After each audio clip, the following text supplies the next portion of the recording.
Assalamualaikum warahmatullahi wabarakatuh. Ini dari kelas 10 TO 1. Kenalkan, nama saya Evan Hakim. Di samping saya Pengaris utama. Saya Afri Firmansyah. Saya Arif Angin Praitno. Di sini kami bersama Mbak Sugerman pada Tanglet asal usul Desa Pandak. Itu Mbak. Assalamualaikum warahmatullahi wabarakatuh. Waalaikumsalam. Mbah mau mengingat sedikit ya, karena cerita ini adalah cerita yang lama. Sifatnya juga enggak seperti sejarah-sejarah yang lain, ada tahun dan lain. Enggak seperti ini. Mbah supaya langsung bercerita itu. Ya, terima kasih. Ini ya, cucu. Ya, apapun ini adalah cucu-cucu saya. Berdirinya Desa Pandak itu berdampingan benar dengan berdirinya Kabupaten Kebumen. Jadi nggak bisa terpisah. Cuma secara resmi itu tidak tersurat atau tersirat. Jadi kisahnya seperti ini. Dahulu itu di Kebumen ada sebuah pesantren yang besar sekali untuk zaman. Jadi saja pesantren pada masa penjajahan. Waktu itu di bumi kita itu belum ada Republik Indonesia. Adanya adalah negara Mataram dan penjajahan Belanda.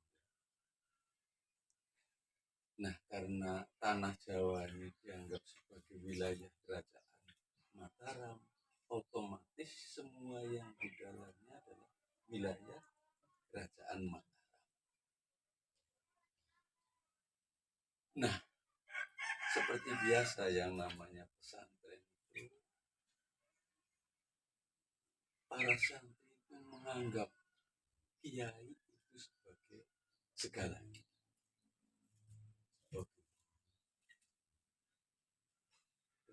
Yang memberikan ilmu, tapi juga sebagai pimpinan, bahkan merasa kalau mungkin ini adalah raja saya. Nah, dengan kisah seperti ini akhirnya terdengar sampai ke pihak Mataram. Dikiranya bahwa pesantren yang di Kebumen itu mau mendirikan kerajaan tersebut. Itu hasil analisa dari mata-mata waktu itu. Kalau sekarang BIN ya, kalau dulu yang mata-mata Mataram waktu itu menganggap bahwa pesantren itu mau memisahkan diri dari Mataram untuk mendirikan kerajaan. Dari pihak Mataram kemudian memberikan tugas kepada semua pemerintahan wilayah, antara lain di sini yang dikira bahwa itu adalah, bukan dikira, yang disuruh untuk ikut menjaga agar Kebumen tidak menjadi wilayah sendiri, itu adalah Ketembangan Pasir. Di Purwokerto ada Ketembangan Pasir. Tentaranya sudah disiapkan sepanjang pegunungan. Ini pegunungan apa yang baru namanya? Ada. Ya, ada yang mengatakan ini pegunungan Kendeng.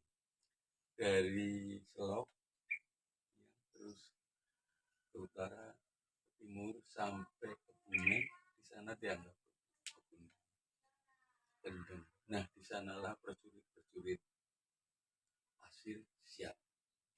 Kemudian dari pihak Mataram mengirimkan prajurit juga yang dipimpin oleh Raden Mas Arumbing.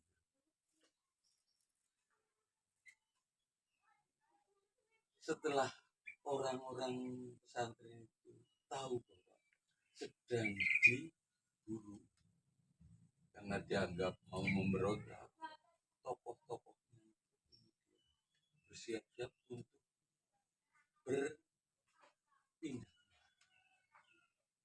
semacam imigrasi dari kebumian ke tanah. Terjadi dua kelompok orang-orang yang dianggap musuh itulah seperti berontak.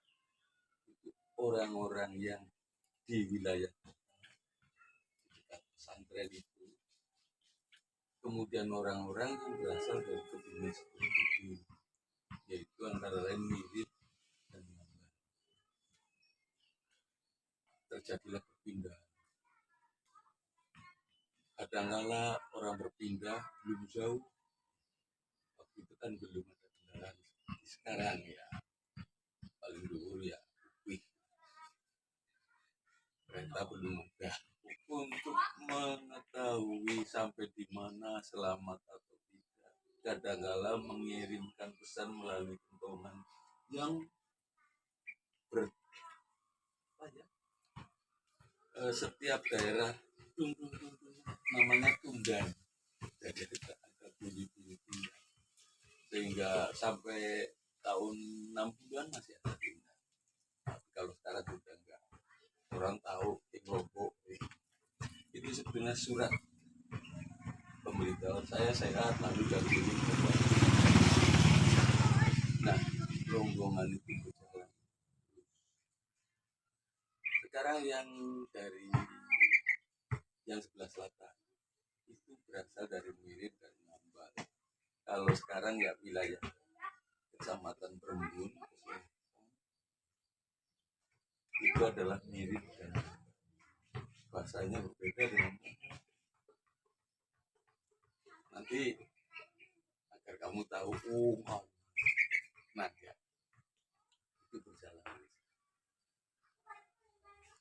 Setiap daerah, di setiap daerah ada orang yang tua juga kan, atau tidak sehat, dia berhenti dengan beberapa orang sebagai penjaga. Contoh di Tambak Selatan namanya Desa Nusantara dan Langkapan. Di sana ada beberapa di perbatasan Karangedang dengan Selandaka ada Bedahan. Istirahatlah para lagi kemudian itu di sebelah di desa ini, tapi bagian barat. Di situ melihat papanya enak, jauh dari pemandangan yang lain. Di situ berhenti. Terus bagian berjalan lagi di desa Barongan, Rumbunya Pasar Malam. Kemudian berjalan lagi yang masih kuat sampai di Bonjong. Sepertinya kamu tahu. Saya orang sana dulu gitu ya. Ini orang-orang ini menggunakan bahasa yang berbeda dengan kita. Kalau kita bertanya siapa kae, orang sana bertanya sopo.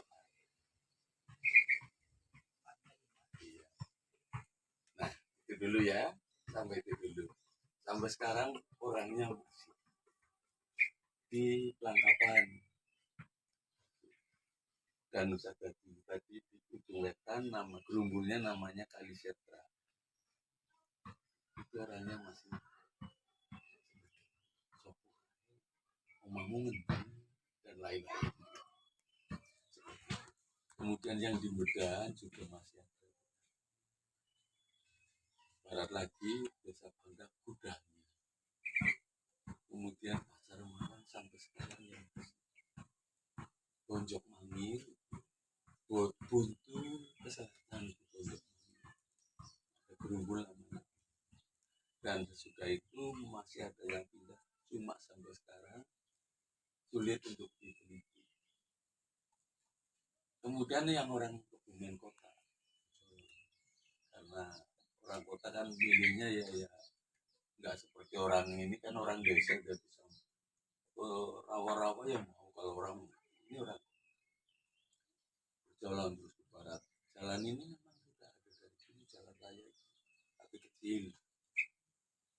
Jalan raya ya waktu itu belum ada mobil, belum apa, ya paling mobil Belanda satu dua kadang. Setelah itu berjalan di sebelah itu ada sungai ya, di sebelah timur sungai. Walaupun sekarang sudah enggak dipakai buat mengubur orang lagi, tapi itu adalah sisa-sisa bekas kuburan orang yang berpindah. Setelah sampai sana merasa kelihatannya ini tenang gitu. Tapi suatu hari waktu mau membangun gubuk atau rumah-rumah kecil, pagi hari begitu bangun habis hujan, di sekitar ini penuh sekali dengan ulat-ulat. Akhirnya salah seorang pimpinan berkata, iki orang cik tebak kuro, tebak kuro, penuh dengan ulat-ulat. Nah, akhirnya lingkungan itu sampai sekarang masih disebut juga nama. Oh gitu ya, sekarang kebo ya bukan. Kalau aslinya itu kan tebak. Ayo foto golek papan ngadak, papan adaan, adaan. Artinya tempat yang siur, nggak terlalu besar.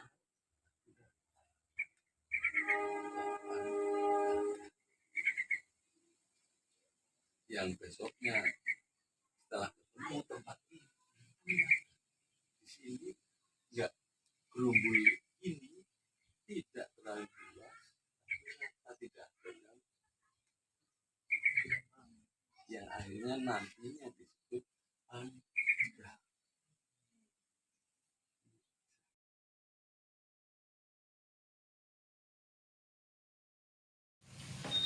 Setelah itu salah seorang buyut kami mendirikan masjidnya sampai sekarang sudah direnovasi berulang kali ya, karena itu kan ratusan, mungkin sekitar 200 tahun yang lalu gitu ya.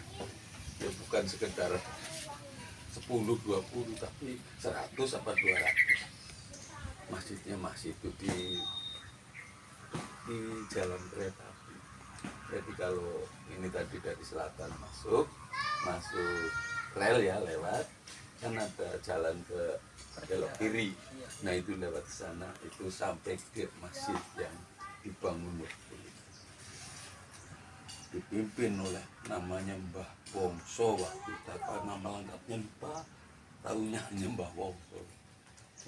Nah, sudah kehidupan terjadi, akhirnya suatu saat ini kan hubungan orang sini dengan orang sana bertemu ya, sering ketemu.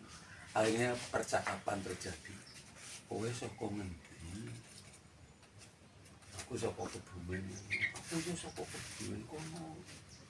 Saka Miri, saka Ngambal. Aku saka Kembaran, saka Panjer, saka yang sebelah sana.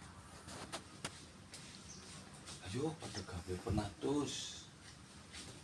Penatus apa Pak? Penatus itu kalau orang yang memimpin orang kurang lebih 100. Waktu itu penduduk kan enggak seperti sekarang. Indonesia itu waktu itu paling 60 juta jiwa. Kalau sekarang 200 sekian puluh juta. Nah, akhirnya ya yo nggonku dhisik, nggonku iki. Bahasanya beda loh. Kalau orang Pandak sini bertanya, "Sapa yo?" Ini kalau orang sana bertanya, "Sopo ya?" Dan seterusnya. Jadi omahmu ngendi, tapi lama-lama juga, dan bahasa itu bertahan sampai sekarang. Jadi desa ini, desa Pandak yang kecil ini mempunyai 2 bahasa. Baku untuk sana, baku untuk itu. Mbah ini yang Pandak Wetan. Setelah itu terjadi pilihan tadi apa namanya penatus ya. Kalau sekarang ya kepala desa, tapi itu penatus orang yang mungkin memimpin orang yang kurang lebih angkanya sekian ratus, 200 itu masih penatus. Kalau beberapa penatus dikumpulkan kan jadi ribuan, itu pimpinannya penebu, memimpin orang kurang lebih ribuan. Di atasnya lagi Demang, itu pangkat waktu itu. Kalau Belanda kan lurah, camat, asisten, kalau itu bedana, baru adipati. Itu. Nah, memilih apa pimpinan itu tapi bergantian. Jadi penatus pertama si rumahnya itu ada kandang terus ya, ternyata rumahnya di situ.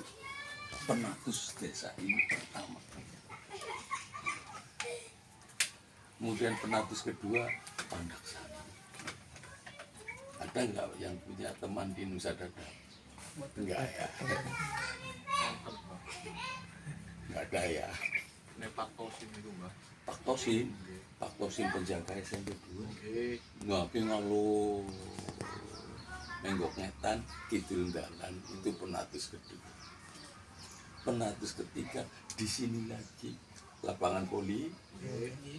Sebelah utaranya itu ada pekarangan kosong, itulah penatus ketiga. Penatus keempat di sana lagi tapi namanya sudah bukan penatus, lurah. Masa matinya berapa tahun itu? Enggak ada, mati, ukurannya mati. Waktu itu yang penting mati, gantiin. Sampai sekarang kisah itu seperti